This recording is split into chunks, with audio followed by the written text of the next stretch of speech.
दर्शकवृन्द, मुलुकको अर्थतन्त्रलाई महत्त्वपूर्ण भूमिका दिने क्षेत्र स्थानीय तह रहेको छ। स्थानीय तहको बजेट आए पश्चात अब स्थानीय तहले मुलुकको अर्थतन्त्रलाई सघाउ पुर्याउन के कस्ता योजना लिएर अगाडि बढ्नुपर्छ, यिनै विषयमा केन्द्रित भएर हामीले अर्थविद डाक्टर चन्द्रमणि अधिकारीसँग कुराकानी गरेका छौँ।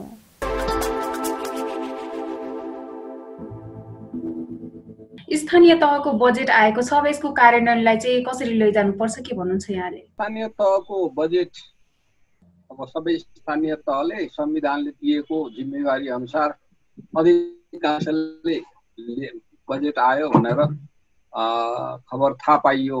संविधान कानुन संघीय कानुनले यो आषाढ 10 गते बजेट ल्याउनु पर्ने भन्ने पनि व्यवस्था गरेको छ स्थानीय तहले। अब तपाईले भन्नु कार्यान्वयनको पक्ष चाहिँ अझै पनि स्थानीय तहको चुनौतीपूर्ण नै छ।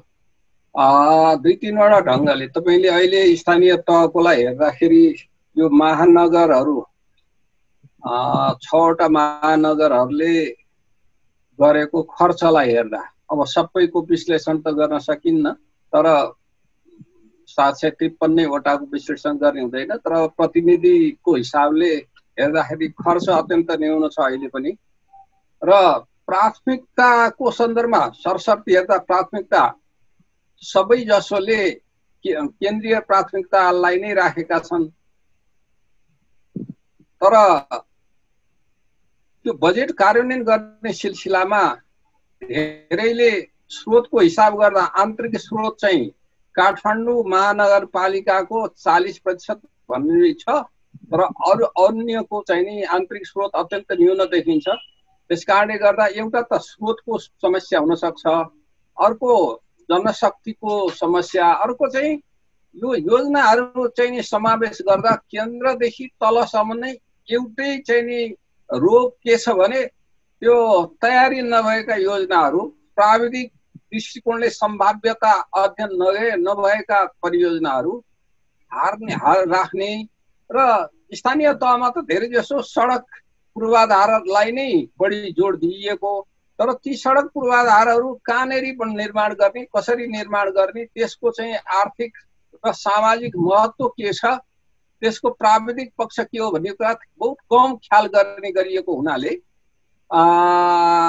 यो चाहिँ नि कार्यान्वयनमा अझै पनि समस्या छ र केन्द्रदेखि तल्लो तहसम्म कार्यान्वयन पक्ष सम्बन्धमा रणनीति बनाएर जानुपर्ने चाहिँ मैले देख्दछु।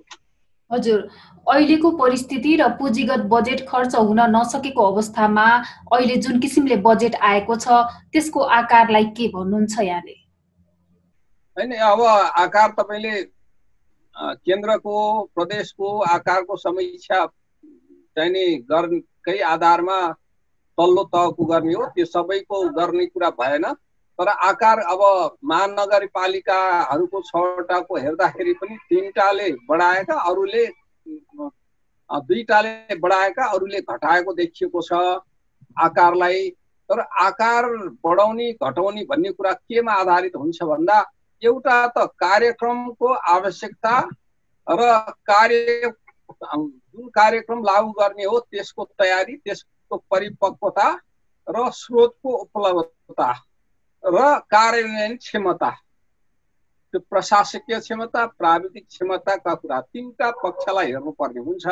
अब त्यो 3टा पक्षलाई हेर्दाखेरि बजेटको आकार चाहिँ ठिकै जस्तो देखिन्छ, त्यसलाई अन्यथा धेरै भनिहाल्नु त पर्दैन। बजेटका आकारहरू, प्रदेशका आकारको बजेटको आकार, अब गत साल भन्दा प्रदेशहरूले बजेटको आकार चाहिँ टोटलमा गत साल 260 अर्ब जति ल्याएको थियो, 264 अर्ब। अहिले त्यो हिसाबले अलि कुनै चाहिँ अलिकति बढी महत्त्वाकांक्षी भएको पनि देखिएको छ। किनभने केन्द्रकै बजेटको आकार घटेको अवस्थामा कोभिडको कारणले गर्दा धेरै जसो स्थानीय तहहरू यसको व्यवस्थापनमा लाग्नु पर्ने अवस्था रहेको र यो कोभिड कतिसम्म जान्छ, यसको प्रभाव भन्ने कुराको सुनिश्चित नभइसकेको र अब यो खास गरी भन्दाखेरि कुन आयोजना केन्द्रले गर्ने, कुन प्रकृतिको आयोजना प्रदेशले र कुन प्रकृतिको आयोजना र आकारको आयोजना स्थानीय तहले गर्ने भन्ने सन्दर्भमा अझै पनि अन्यल रहेको स्थिति भएको हुनाले बजेटका आकारहरू कतिपय अलिकति महत्त्वाकांक्षी नै देखिन्छ, कतिपयको स्वाभाविक छ र सरसर्ती हेर्दा औसतमा लिनु पर्दछ यसलाई। हजुर, मुख्यतः मुलुकको अर्थतन्त्रलाई विकास गर्न स्थानीय तहको भूमिका बारे के भन्नुहुन्छ यहाँले? संघीयतामा हामी संघीय संरचनामा गएका छौँ र संघीय संरचना पनि हाम्रो यो तेस्रो पुस्ताको संघीय संरचना हो हाम्रो, र अरू ठाउँको अन्यतिरको संघीय संरचना भन्दा हाम्रो अलिकति पृथक विशेषता बोकेको संघीय संरचना हो। कारण के हो भने हाम्रो संघीय संरचनाले स्थानीय तहलाई संविधानले चाहिँ धेरै अधिकार दिएको छ, धेरै जिम्मेवारी दिएको छ। तपाईको शिक्षा स्वास्थ्यदेखि लिएर धेरै शिक्षा स्वास्थ्य भौतिक पूर्वाधार सामाजिक सुरक्षा सहकारीका कुराहरू कृषिका कुराहरू पशुपालनका कुराहरू करिब चाहिँ 21-22 वटा चाहिँ सूची मात्रै छन् त्यसका। त्यसकारणले त्यसभित्रको विस्तृतीकरण गर्दा त काम त कति छ र अहिले ठ्याक्कै अध्ययन त भइसकेका छैन, तर संविधानले दिएको अधिकारसित अधिकार र स्थानीय तहले गर्नुपर्ने जुन जिम्मेवारी छ त्यो दृष्टिकोणले हेर्दाखेरि देशको समग्र बजेट जति आर्थिक तीनटा तहले जति स्रोत लगानी गर्छ त्यो तीनटा तहको सार्वजनिक क्षेत्रबाट गरिने स्रोत मध्ये 40% जति स्थानीय तहमा भोलिका दिनमा जानुपर्ने देखिन्छ, 40 देखि 50% सम्म। तर अब अहिले त यो अहिले क्षमता पनि विकास नभइसकेको अवस्थामा करिब राजस्व बाँडफाँड समेत गर्दा 34% सम्म साधन मात्रै प्रदेश र स्थानीय तहलाई गएको छ। अब अहिलेकै कोभिडकै सन्दर्भमा हेर्ने हो भने यो बेलामा कतिपय स्थानीय तहले चाहिँ आफ्नो भूमिका निर्वाह पनि गरेका छन् र स्थानीय तहको महत्त्व प्रमाणित भएको पनि छ। त्यो दृष्टिकोणबाट हेर्दाखेरि स्थानीय तहको चाहिँ संविधानत संघीय कानुनको दृष्टिकोणले र काम गर्नदाखेरि स्थानीय तहलाई धेरै सूचना पनि हुने, नजिकबाट काम पनि गर्ने हुनाले अब त्यसको भूमिका त चाहे त्यो अहिले संघीय संरचना भित्रको होस् अथवा संघीय संरचना नहुँदाको अवस्थामा हिजोको स्थानीय निकायको दृष्टिकोणबाट होस् अथवा एकात्मक राज्य व्यवस्था भएका चाहिँ देशहरू जस्तो संयुक्त अधिराज्य बेलायतकै स्थानीय तहको भूमिका हेरौँ अथवा चीनको स्थानीय तहका भूमिकाहरू हेर्ने हो भने स्थानीय तहको भूमिका चाहिँ अतुलनीय हुन्छ र सरकारको दृष्टिकोणबाट केन्द्रीय सरकारले त्यहाँ केन्द्रीय तहका कामहरू राष्ट्रिय सुरक्षाको विषय, राष्ट्रिय मुद्राको विषय, परराष्ट्र मामिलाको विषय, देशमा समग्र अमन चैन कायम गर्ने विषय र राष्ट्रिय चाहिँ पूर्वाधारहरू निर्माण गर्ने विषय, मुख्य कामहरू र मापदण्ड नीतिहरू बनाइदिने काम, उच्च शिक्षाको विषय आदि कुराहरू हेर्दछ भने अब तपाईलाई अहिले नै हाम्रैमा हेर्नुभयो भने पनि शिक्षाको माध्यमिक शिक्षा भनेको 12 कक्षासम्म भइसक्यो र माध्यमिक शिक्षासम्मको सम्पूर्ण जिम्मेवारी स्थानीय तहमा छ। स्वास्थ्य चाहिँ नि आधारभूत स्वास्थ्य चाहिँ नि पुर्याउने भनेर भनेको छ संविधानले सबैलाई, र आधारभूत स्वास्थ्य सेवा पुर्याउने जिम्मेवारी सम्पूर्ण स्थानीय तहको छ। कृषि क्षेत्रको अधिकांश काम स्थानीय तहले त्यहाँ कृषिमा प्राविधिक सहयोग पुर्याउनु पर्नेदेखि लिएर बजारीकरणको कुरा, कृषिको अनुसन्धानको विषय र कृषि पूर्वाधार निर्माण गर्ने विषयका सम्पूर्ण जिम्मेवारी स्थानीय तहमा छ।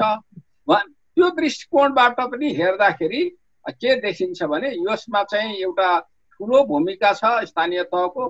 तर यो बेलामा स्थानीय तहले आफ्नो भूमिका चाहिँ नि लाई प्रमाणित गर्ने बेला पनि हो। त्यसकारणले मैले त स्थानीय तहमा जाँदाखेरि धेरै ठाउँमा मलाई बोलाउनुहुन्छ, पुग्छु त्यसकारणले उहाँहरूले अहिले चाहिँ तपाईहरूले सेवा सुविधालाई पनि आफ्नो सेवा सुविधा पनि न्यूनतम मात्रै राख्नुहोस्, जसले आफ्नो काम कार्यक्षमतालाई चाहिँ तलमाथि नपारोस्।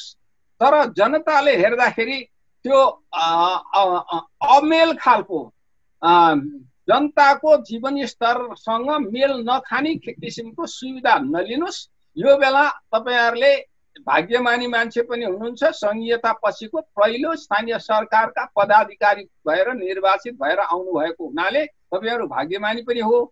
ताली पनि खानु भएको छ र भएन भने भोलि गाली पनि खानुहुन्छ र भोलि यो त्यो संघीयता को भूमिका स्पष्ट पार्ने, प्रमाणित गर्ने र संघीयतालाई दिगो बनाउने जिम्मेवारी यहाँहरूसँग छ भनेर मैले भन्ने गरेको छु।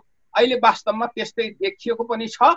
त्यसकारण यो बेलामा स्थानीय तहले चाहिँ नि नीति निर्माण गर्ने दृष्टिकोणबाट, सामाजिक सुरक्षाको दृष्टिकोणबाट, आर्थिक उपार्जन गर्ने दृष्टिकोणबाट अहिले कोभिडको कारणले धेरै मान्छेहरू विदेशबाट फर्केका छन् र फर्किँदैछन्। त्यो फर्केर कहाँ जान्छन् भन्दा स्थानीय तहकै भूगोलमा जान्छन् र त्यो भूगोलमा गइसकेपछि उनीहरूको क्षमता कति छ, कसको क्षमता कति छ, कुन सिप सिकेर आएका छन्, उनीहरूको आवश्यकता कति छ, कति व्यक्तिहरू आए, महिला कति आए, पुरुष कति आए, कुन उमेरका मानिसहरू आए, अशक्त भएर कति आए, कस्तो खालको स्रोत लिएर आए भन्ने कुराको तथ्य तथ्याङ्क सबभन्दा पहिले कसले त्यो तथ्य तथ्याङ्क लिन सक्छ भन्दा स्थानीय तहले नै लिन्छ। त्यसो गर्दाखेरि कृषि क्षेत्रमा, कृषिमा आधारित उद्योगका क्षेत्रमा, अन्य लघु तथा साना घरेलु उद्योगका क्षेत्रमा रोजगार सिर्जना गर्ने विषय, चाहे त्यो रोजगार सूचना केन्द्रको माध्यमबाट सूचना सङ्कलन गरेर होस्, त्यसको प्रयोग उद्यम स्थानीय तहमा भएको उद्यम केन्द्रमा प्रयोग गरेर होस्, चाहे कृषि चाहिँ नि ज्ञान केन्द्रमा प्रयोग गरेर होस्, अब उनीहरूलाई चाहिँ त्यतापट्टि आकर्षित गर्ने, स्वरोजगार र रोजगारी सिर्जना गर्ने काम पनि स्थानीय तहले नै बढी गर्न सक्दछ भन्ने मलाई लाग्दछ। तर त्यसको लागि प्रदेश र केन्द्रको भूमिका चाहिँ सहयोगको रूपमा नीति निर्माण गरिदिने, कानुन निर्माण गरिदिने, अनुगमन गर्ने र सहजीकरण गर्ने र नपुगेको साधन र स्रोत चाहिँ पुर्याइदिने दृष्टिकोणबाट केन्द्रले र प्रदेशले चाहिँ त्यो आफ्नो भूमिका निर्वाह गर्नु पर्दछ। हजुर, जस्तो अहिले कोभिडबाट प्रभावित भएका अर्थतन्त्रका क्षेत्रहरू लगायत सामान्य जनजीवन पनि रहेको छ। यसलाई मध्यनजर गर्दै स्थानीय तहले अहिले बजेट पनि पाएको छ। कस्तो अवधारणा लिएर, कस्तो योजना बनाएर अघि बढ्नुपर्ने यहाँले देख्नुहुन्छ? अब हेर्नुहोस्, अहिले तीनवटा कुरामा स्थानीय तहले ध्यान दिनुपर्छ।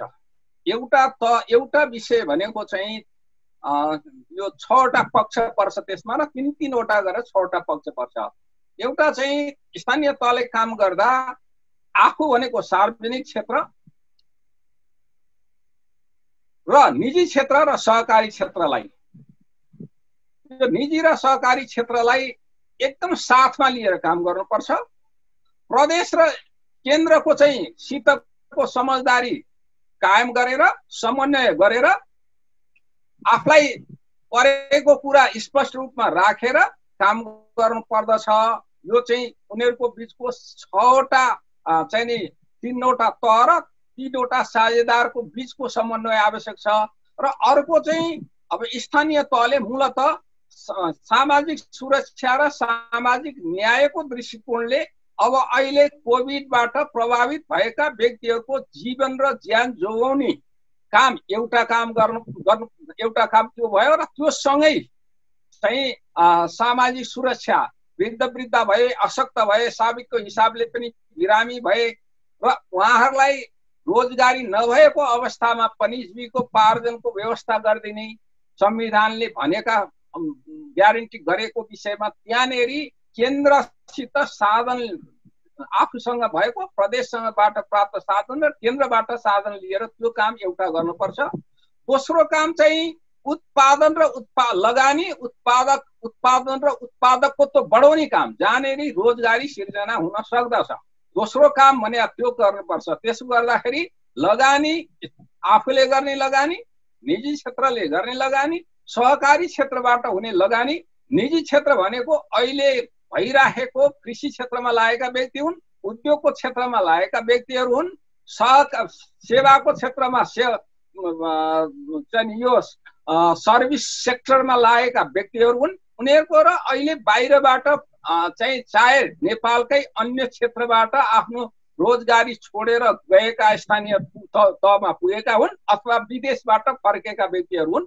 उनीहरूसँग स्रोत र साधन कस्तो छ, कस्तो रुचि छ उनीहरूको काम गर्ने, यदि स्रोत र साधन छ भने उनीहरू कहाँनेरि लगानी गर्न खोज्दछन् र कस्तो खालको परियोजना सञ्चालन गर्न खोज्दछन्, कृषि कार्य गर्न खोज्दछन् कि कृषि कार्यमा नि फलफुल खेती गर्न खोज्दछन् कि अथवा चाहिँ नि तपाईको नगदे बालीमा लाग्न खोज्छन् कि अथवा कृषिमा आधारित उद्योग गर्न खोज्छन् कि अथवा पशुपालन गर्न खोज्छन् कि अथवा मत्स्य पालन गर्न खोज्छन् भन्ने कुराको चाहिँ नि पहिचान गरेर त्यो उनीहरुसित भएको सिप, उनीहरुसँगको श्रम र उनीहरुसित भएको स्रोत समेतको लगानी गर्ने गरी उत्पादकता बढाउने र त्यसो गर्दाखेरि रोजगारी पनि सिर्जना हुन्छ, उत्पादन पनि बढ्छ, उत्पादकता पनि बढ्छ र स्थानीय तहको भोलिका दिनमा राजस्व पनि बढ्छ।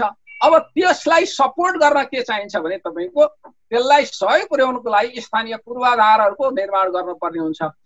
पूर्वाधार भनेको सिंचाइको कुराहरू, कृषि सडकका कुराहरू होलान्, बजार केन्द्रसम्म जोड्ने सडक र पुल पुलेसाहरू होलान् र स्वास्थ्य केन्द्रहरू होलान्। कोभिडको सन्दर्भमा र भोलिका संरचना निर्माण गर्दा कोभिड र भोलि हुन सक्ने यस्तै महामारीबाट बच्नको लागि चाहिने पूर्वाधारहरू बनाउँदाखेरि पनि अहिलेको जुन भौतिक दूरी कायम गर्नुपर्ने छ, स्वास्थ्य उपकरणको प्रयोग गर्नुपर्ने छ, त्यो समेतको कुरालाई विचार पुर्याएर चाहे यातायातको क्षेत्रमा, सिंचाइको क्षेत्रमा अथवा चाहिँ नि कृषिका अन्य कृषि सम्बन्धी शीत भण्डारहरू निर्माण गर्ने सन्दर्भमा, त्यसको प्रशोधन गर्ने सन्दर्भमा, साना तथा घरेलु उद्योगलाई चाहिने पूर्वाधारको सन्दर्भमा, बजार केन्द्रको निर्माण गर्ने विषयमा, शिक्षाको क्षेत्रमा अब अनलाइन शिक्षा दिने विषयमा, आईटी इन्फर्मेसन टेक्नोलोजीको प्रयोग गर्ने विषयमा यो क्षेत्रमा चाहिँ स्थानीय तहले विशेष गरेर लगानी गर्नुपर्दछ। र अहिले हिजोको जस्तो अब विद्युतीकरणमा धेरै अब स्थान अनुसार ठाउँ अनुसार जस्तो तपाईको कर्णाली प्रदेशमा 27% मात्रै विद्युतीकरण छ भने चाहिँ नि बागमती प्रदेशमा 95% विद्युतीकरण भइसकेको छ भनेपछि स्थानीय तहको पनि त्यो अवस्था आफ्नो ठाउँमा होला।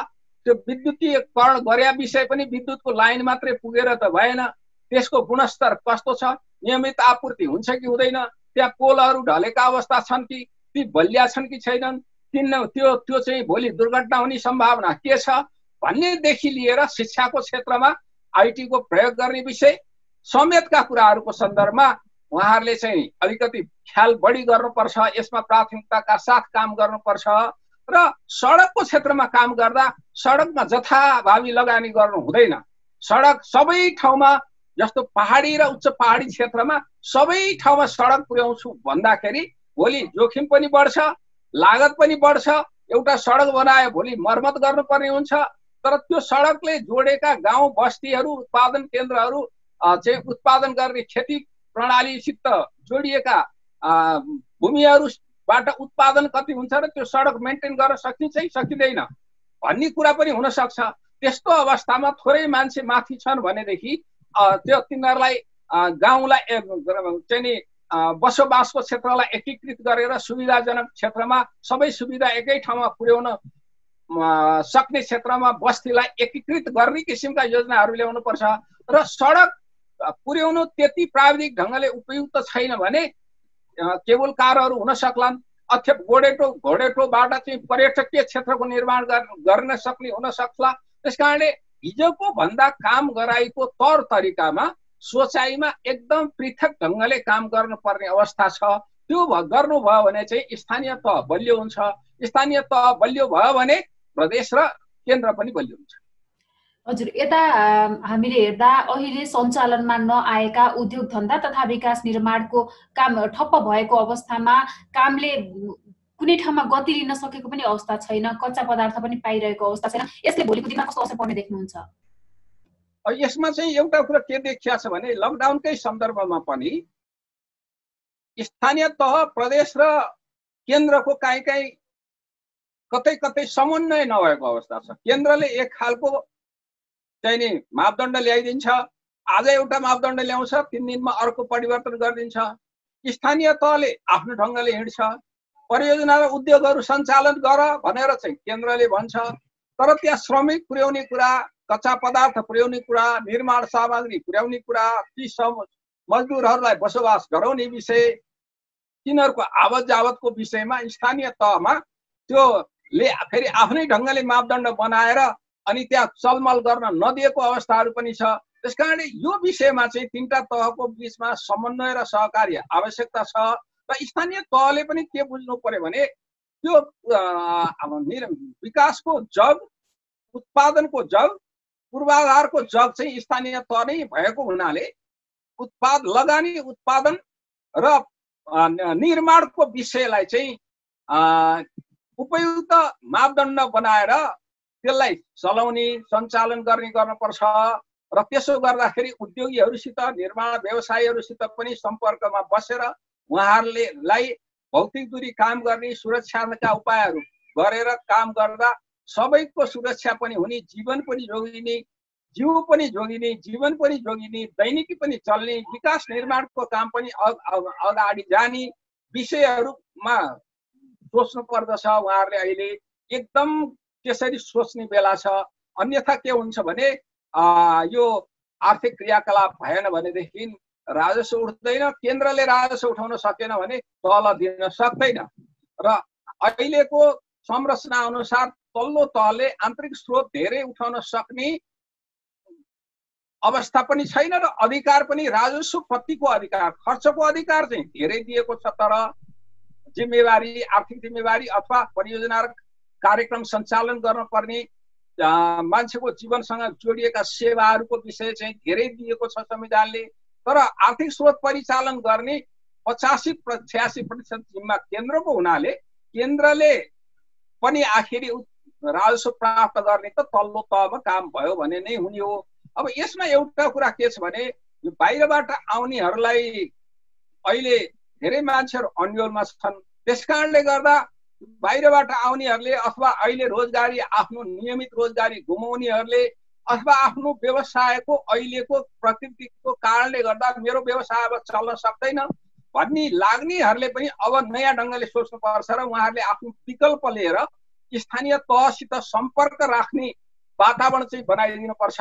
त्यसकारणले यो स्थानीय तहले खोज्ने मात्रै होइन कि सम्बन्धित व्यक्तिहरूले पनि स्थानीय तहलाई खोज्ने वातावरण पनि बनायो भनेदेखि अनि त्यहाँनेरि प्रविधि त्यहाँ दिनुपर्छ कि वित्तीय पहुँच पुर्याइदिनु पर्दछ कि वित्तीय पहुँच पुर्याउने सन्दर्भमा यो खास गरी सहकारी भयो, लघु उद्योग क्षेत्रहरूबाट कसरी काम गराउन सकिन्छ, वित्तीय पहुँच कसरी पुर्याउन सकिन्छ भन्ने कुराको चाहिँ अलि मिहिन ढङ्गले अध्ययन गर्ने, ख्याल गर्ने काम चाहिँ गर्नुपर्ने अवस्था देख्दछु म। हजुर, जस्तै यो पर्यटन क्षेत्रको कुरा गर्नुपर्दा पर्यटन क्षेत्रलाई बचाइराख्नको लागि तीनवटै तह कसरी अगाडि बढ्नुपर्छ यसबारे बताइदिनुहोस् न। पर्यटन क्षेत्र अहिले सबभन्दा बढी मर्माहित भएको क्षेत्र पर्यटकीय क्षेत्र हो। कोभिड-19 को प्रभावको प्रवेश बिन्दु पनि पर्यटक क्षेत्र नै, भ्रमण उद्योग र पर्यटन उद्योग, ट्राभल एन्ड टुरिज्म इन्डस्ट्रीबाटै भएको हो।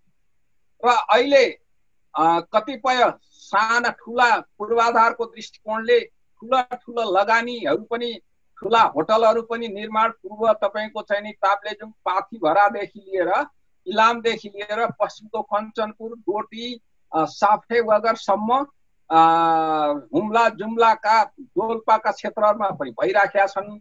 अहिले यो लकडाउनले गर्दा उहाँहरूलाई धेरै अप्ठ्यारो परेको छ, किनभने अब बाह्य पर्यटक आउनलाई चाहिँ अलि समय बढी लाग्दछ। किनभने बाह्य पर्यटक आउनलाई बुकिङ चाहिँ हिजो भएको बुकिङ त्यो चुडिसकेको छ, त्यसको सम्बन्ध अब सुरक्षित अवस्थाको सृजना भइसकेपछि बुकिङ सुरु हुन्छ होला। सम्पर्क भएर बुकिङ भएपछि पनि आउन केही समय लाग्छ। त्यसमा पनि बाह्य पर्यटकहरूको समय धेरै कोभिडमै गइसकेको छ। टाढा टाढा हिँड्नलाई समय बढी चाहिने, खर्च पनि चाहिन्छ र खर्च चाहिनलाई काम नगरी बसेको हुनाले, बेरोजगार भएको हुनाले त्यो भएको बचत खर्च भएको छ, नयाँ आम्दानी भएको छैन। र स्वास्थ्य पनि प्रमुख विषय भएको छ। हिँड्नलाई पनि अब हवाई भाडाहरू महँगो पर्छ, दूरी कायम गर्नुपर्ने हुनाले, त्यसका सुरक्षात्मक मापदण्ड पुरा गर्नुपर्ने हुनाले खर्च पनि बढ्छ। त्यसकारणले गर्दा अलि चाँडै बाह्य पर्यटक आउने सम्भावना कमै हुन्छ। त्यसकारणले गर्दा जो उद्योगी व्यवसायीहरूले लगानी गर्नु भएको छ, स्थानीय तहले, प्रदेशले र केन्द्रीय सरकारले अब त्यहाँनिर नीतिगत सहजीकरण गरिदिने र त्यो कर्जाहरूलाई पुनर्तालिकीकरण गरिदिने, पुँजीकरण गरिदिने समेतका कुराहरू गर्न सकिन्छ। ब्याज दरहरूमा घटाइदिने, ब्याजमा अनुदान दिने कुराहरू एकातिर गर्न सक्दछन्। त्यो कुरालाई स्थानीय तहले सहजीकरण गरिदिन सक्छ, प्रदेशले सहजीकरण गरिदिन सक्छ, केन्द्रले नेपाल राष्ट्र ब्याङ्कसित मिलेर त्यसको मापदण्ड बनाइदिनु पर्यो। अब बाँकी रह्यो आन्तरिक पर्यटन चाहिँ नि अलि चाँडै चल्न सक्छ। त्यसको लागि चाहिँ के छ भने सरकारले अब यो अवस्थामा तिमी बाहिर हिँड्न सक्छौ भने, हिँड्छौ भनेदेखि यो ठाउँमा यस्तो चाहिँ नि प्रबन्ध भएका होटलहरूमा, ठाउँहरूमा यो तरिकाले हिँड्न सकिन्छ, हिँड भनेर त्यो चाहिँ हिँड्ने वातावरण बनाउनु पर्ने हुन्छ। तर अहिले तत्कालै त्यो पनि 1-2 महिना होला जस्तो मलाई लाग्दैन। मान्छेहरू अहिले अलिकति तपाईँको के छ भने डराएर बसेका छ, अलि चाहिँ नि हेजिटेट छ मान्छेहरू। अब के होला कसो होला भनेर घरबाट निक्लिहाल्ने अवस्था छैन। गयो भनेदेखि पुरै चाहिँ नि रेस्टुरेन्टमा पसेर खाने, होटलमा बस्ने आँट भइसकेको छैन। त्यसकारण सबभन्दा पहिला त्यो विश्वास र वातावरण सिर्जना गर्नुपर्ने हुन्छ। त्यो वातावरण सिर्जना गर्ने काम यस क्षेत्र सरकारले, तिनटै तहका सरकारले र त्यस क्षेत्रका व्यावसायिक चाहिँ नि सङ्घ संस्थाहरूले मिलेर गर्नुपर्ने हुन्छ। तर त्योभन्दा अगाडि चाहिँ त्यो पूर्वाधारहरू निर्माण गर्नु पर्यो। तपाईँ होटलमा गएर खाना बस्यो भने त्यसलाई मेन्टेन कसरी गर्ने, दूरी कसरी गर्ने, त्यसमा चाहिँ नि सुरक्षात्मक उपायहरू के गर्ने, सेनिटाइजरको प्रयोग कसरी गर्ने, टोयलेटहरूको प्रयोग कसरी गर्ने, मास्क प्रयोगका कुराहरू, कोही मास्क नगयो भने मास्क दिएर भने पनि मास्क लगाएर मात्रै प्रवेश गराउनु पर्ला, आदि कुराहरू चाहिँ गर्नुपर्छ। र अब स्थानीय तहको उत्पादनलाई होटलहरूले, पर्यटन उद्योगहरूले बढी प्राथमिकतामा राखेर हिजो 2टा मात्रै उत्पादन प्रयोग गरेका थियो स्थानीय उत्पादन भने अब खानेकुरामा होस् अथवा कसैले लैजाने कुरामा होस्, किनेर लैजाने कुरामा होस्, उनीहरूलाई 3-4 चाहिँ स्थानीय वस्तुहरू उत्पादनमा प्रयोग गरेर जोड दियो भने त्यो स्थानीय उत्पादनहरू बढ्छ। स्थानीय उत्पादन बढ्नु भनेको त्यो स्थानीय लगानी बढ्न थाल्छ, स्थानीय आम्दानी बढ्न थाल्छ। त्यसकारणले यसले गर्दा कृषिमा पनि त्यसले चाहिँ सहयोग पुर्याइदिन्छ, लघु उद्योगहरूमा पनि सहयोग पुर्याइदिन्छ, हस्तकलाका क्षेत्रहरूमा पनि त्यसले सहयोग पुर्याइदिन्छ, यातायातको क्षेत्रमा पनि त्यसले सहयोग पुर्याइदिन्छ। र अनि त्यसपछि के हुन्छ भने अर्थतन्त्रको आन्तरिक आँत बलियो बनाउनलाई, आन्तरिक चाहिँ मुटु बलियो बनाउनलाई सहयोग पुर्याउने हुनाले आन्तरिक पर्यटनको क्षेत्रमा अलिक फरक ढङ्गले गृह कार्य गर्नुपर्ने मैले देखेको छु। हजुर, अन्त्यमा पुँजीगत खर्चको तथ्याङ्क हेर्दा यहाँले के भन्नुहुन्छ? यो तपाईँले केन्द्रको कुरा गर्नुभयो होला। पुँजीगत खर्चको स्थिति, विकास खर्चको स्थिति तिनटै तहमा को चरित्र हेर्दा एउटै देखिएको छ। अघि मैले पनि भने स्थानीय तहमा पनि र केन्द्रीय तहमै पनि अब यो अहिले कोभिड आएर मात्रै होइन। हेर्नुहोस्, कोभिडलाई अलिकति दोष त जान्छ, तर चाहिँ पुरा दोष कोभिडलाई दिनु हुँदैन। हिजो हाम्रो काम चाहिँ नि बजेट समयमा नआएको हुनाले यो खर्च भएन भनेर भन्यौँ। संविधानमा नै 1.5 महिना अगाडि बजेट ल्याउनु पर्ने गर्यौँ। प्रदेशको बजेट आषाढ 1 गते ल्याउने, स्थानीय तहले 10 गते ल्याउने भन्ने कुराको चाहिँ संवैधानिक व्यवस्था र कानुनी व्यवस्था गर्यौँ। बजेट स्वीकृत गर्नु भनेर छुट्टै स्वीकृत गर्नु पर्दैन, अख्तियारी छुट्टै दिनु पर्दैन भन्यौँ। केही कानुनहरू संशोधन पनि भए। तर मूल कुरा के हो भने तपाईँको हाम्रो खर्च गर्ने नीति, तिनटै तहको खर्च गर्ने नीति एउटा स्पष्ट छैन। तपाईँले कुन चिजको खर्च गर्ने सिद्धान्त के हो? चालु पुँजी खर्च गर्ने, चालु बजेट खर्च गर्ने सिद्धान्त के हो? पुँजीगत खर्च गर्ने सिद्धान्त के हो? विकास बजेट खर्च गर्ने सिद्धान्त के हो?